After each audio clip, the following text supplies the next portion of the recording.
sama dengan kita manusia. Nabi SAW sebutkan ciri-ciri mereka. Mata mereka sobekannya kecil sehingga mata mereka kelihatan seperti sipit, tapi bola matanya besar. Mereka memiliki rambut yang keriting dan mereka memiliki poster yang umumnya seperti poster manusia. Hanya saja mereka ini memang menjadi fitnah, tanda-tanda hari kiamat. Mereka tidak berbaur dengan manusia yang lain. Salah seorang di antara mereka tahu kalau dia akan mati kalau sudah memiliki anak 1000. Tidak ada pengikutnya dari manusia biasa. Pada saat saya pelajari tentang Ya'juj Ma'juj ini tingkat 3 kuliah, kurang lebih waktu itu tahun 96, 97. Dosen saya membuka kitabnya membahas masalahnya, saya sempat tanya sendiri, saya bilang, Syekh, jumlahnya Ya'juj Ma'juj itu berapa banyak? Dia bilang tidak terhitung jumlahnya. Karena ada hadis yang berbunyi mereka akan mendatangi sebuah sungai, kalau tidak salah namanya Sungai Tibria. Sungai itu sekarang ada, besar. Bayangkan sungai ya, airnya banyak mengalir. Kata Nabi SAW, mereka akan mampir dan minum di situ. Mereka semua minum air sungai itu, dan yang terakhir dari mereka datang sudah nggak dapat air.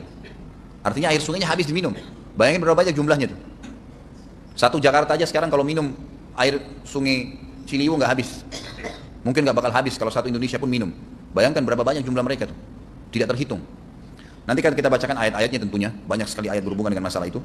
Tapi yang jelas, pada saat itu Nabi SAW mengatakan, Allah berfirman kepada Isa, berkata, wahai Isa, aku akan mengeluarkan hamba-hambaku yang tidak ada seorang pun dari kalian bisa mengalahkannya, termasuk Isa AS, nggak bisa mengalahkan.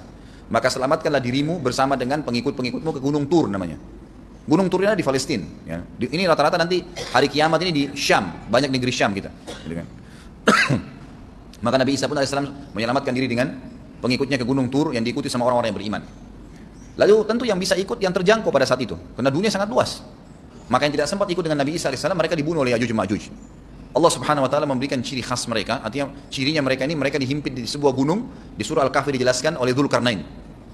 Dzulkarnain khilaf antara ahli sejarah mengatakan dia nabi atau dia orang saleh. Tapi Allahu alam, saya cenderung dengan pendapat yang mengatakan dia adalah seorang nabi. Karena Allah Subhanahu Wa Taala angkat ceritanya dalam Al-Quran, dan Allah berikan dia banyak mukjizat. Di antaranya mukjizatnya adalah menahan Ya'juj Ma'juj waktu itu ingin membuat kerusakan di zamannya dia dulu. Jadi memang Ya'juj Ma'juj ini ciri khasnya, kata Nabi SAW, mereka memakan apa saja. Batu, kalau hewan-hewan itu kalah jengking sama ular, binatang-binatang buas, harimau, mereka makan semua. Jadi bukan seperti manusia normalnya. Mereka membunuh semua yang bukan seperti mereka. Mereka buat kerusakan. Sampai-sampai kata Nabi SAW, tidak ada yang bisa mengalahkan mereka dan jumlah mereka sangat banyak. Salah seorang di antara mereka tahu dia akan mati kalau sudah punya 1000 anak. Dan tidak menikah dengan umumnya orang. 2 suku ini saja. Kata Nabi SAW dalam hadis Bukhari, kecelakaanlah bagi orang-orang yang ada di Jazirah Arab. Kemungkinan besar makna ini adalah tempat mereka dekat dengan Jazirah Arab. Sebagian, ada satu syekh dari Mesir, sekarang ada bukunya sama saya dan sudah terjemahan bahasa Indonesia, judulnya Ya'juj Ma'juj. Kalau Bapak Ibu mau beli bisa, ada judulnya Ya'juj Ma'juj, tapi saya lupa penerbitnya apa. Itu agak tebal, harganya mungkin sekitar 85.000 atau 100 ribuan lah maksimal. Itu khusus, dan beliau adakan penelitian, saya baca dan memang sangat konkret dan ilmiah. Beliau mendatangkan fakta kalau tempat Ya'juj Ma'juj yang disebutkan dalam Al-Quran itu ada di Cina, tembok Cina.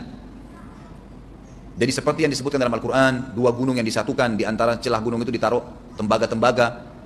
Pernah pemerintah Cina mendapatkan ada celah dari tembok Cina itu yang bolong, waktu mereka mau tempel bolongan itu dengan batu-batu tanah yang mereka biasa taruh sekarang, ternyata di dalam itu ada tembaga yang mengeras, dan seperti disebutkan dalam Al-Quran, di mana ya Dzulkarnain mempertemukan antara besi-besi yang ditumpuk lalu dipanasi, dibakar sehingga menjadi meleleh, kemudian disirami lagi dengan timah yang meleleh juga dan dibiarkan kering sehingga menjadi tembok besi.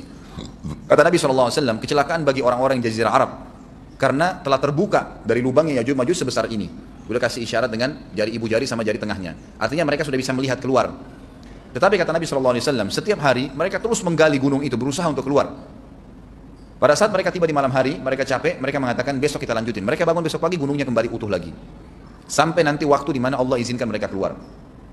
Pada saat mereka keluar, maka mereka akan mulai membuat kerusakan.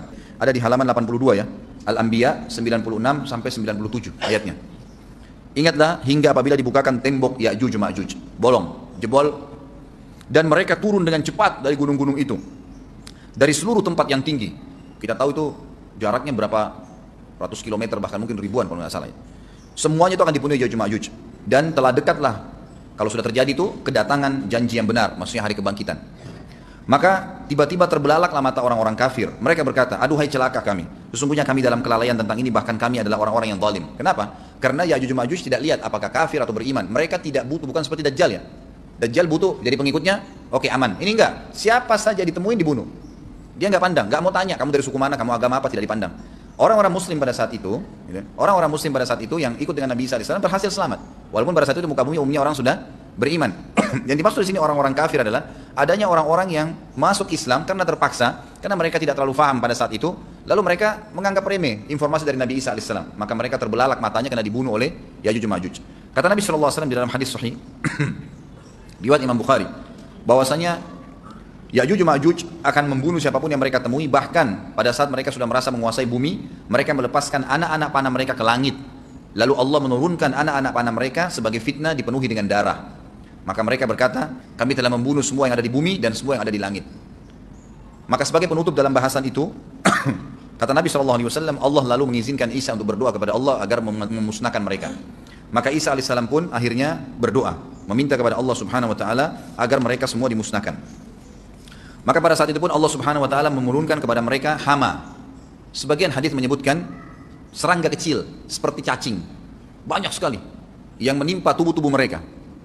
Setiap orang satu, dan itu membuat mereka mati. Membuat mereka mati, dan mereka mati seketika semuanya. Jadi secara bersamaan semuanya meninggal. Allahu a'lam waktu itu berapa ratus juta jumlah orang Yajuj Majuj pada saat itu, tapi semuanya akan mati. Dan seluruh muka bumi dipenuhi dengan jasad mereka. Setelah itu Nabi Isa alaihissalam pun berdoa kepada Allah subhanahu wa ta'ala agar menghilangkan jasad-jasad mereka yang baunya sudah luar biasa waktu saat itu disebutkan dalam hadis.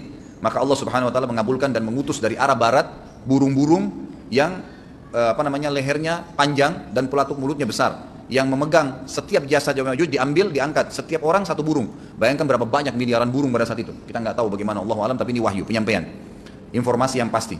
Diambil, kemudian jasad-jasad mereka dilempar ke lautan. Lalu Allah SWT turunkan hujan. Pada saat turun hujan, maka hujan tersebut membersihkan semua bekas-bekas mereka, kotoran mereka, darahnya segala bersih. Maka bumi kembali subur lagi. Tapi tidak disebutkan berhubungan dengan masalah ini berapa lamakah kejadian tersebut terjadi.